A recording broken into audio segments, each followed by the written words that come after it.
Hi everyone, this is Stefan with tip number 6 on how to write your first book.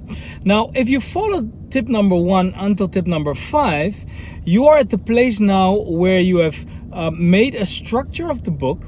You know the outline of the book, you have a preliminary table of contents, and per chapter you've made a mind map. Now, a mind map is a beautiful tool that gives you the content or the subjects that you could potentially use for your chapter. Now it's time to go to the next level, and that is the actual writing of the book. Now, keep in mind of one thing. When you write, you have all the information because you have dreamt about the subject, you have studied the subject, you have spoken about the subject many a times. However, your reader doesn't have that information. Your reader only is introduced to the whole subject, the topic of the book, by picking up your book and starting to read it. That means that your reader has an information gap.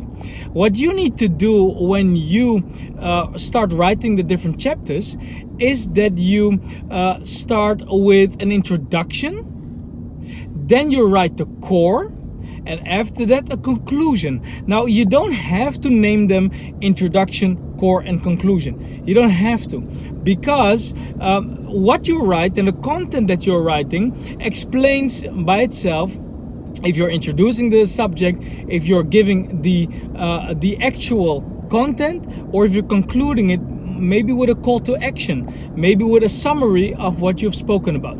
So when you introduce a subject, then you start to write, why is it important for the reader to read this chapter? Why is it important for a reader to understand the chapter is placed within this book, or it's part of the book? What went on in your mind when you thought about this chapter? All those things could be part of the introduction. Maybe you want to write, if you write a poetry book, maybe you want to write the reason why you wrote this poem. Maybe you don't. Maybe you are diving into the poem as it is. It's also possible. If you write an autobiography, maybe you want to explain why this chapter might be a phase in your life, why that phase was important before you dive into what happened during that phase. If you write a non-fiction, maybe you want to write something about the lessons that you have prepared, and why those lessons are important. If you write a fiction book or a story book, if you write, for example, a novel, could be, then there are a little bit of different rules that apply, because it continues normally from one chapter to another chapter. However, you can start a new chapter when you write a novel by introducing maybe new characters, by maybe introducing a new situation or a new environment, and you continue then with the story, but there's a new dimension added to your book. So there are different ways how to write an introduction. When you continue to the core, that's where you will write the actual content, or the storyline, or the poems, or whatever it is that you're writing about.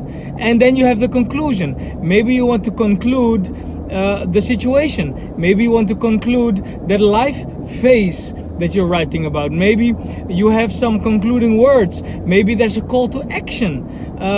If you write a non-fiction, maybe there are lessons that you want to give to the reader, just for them to maybe summarize or to listen to, or it doesn't matter what you do, but try to keep that structure, because that will be for any reader of your book, it will be clear, and it will take them through the chapter like a red line. So I hope this was helpful. This was tip number 6. It was a bit longer than the other tips, of when you start writing, thinking about those 3 parts of a chapter. Yeah. Well, keep in tune for next time for tip number 7. And for now, I wish you a very blessed day. Bye bye. This is Stefan from Public Transformation Publishing. making your dream come to life. Love you all. Bye.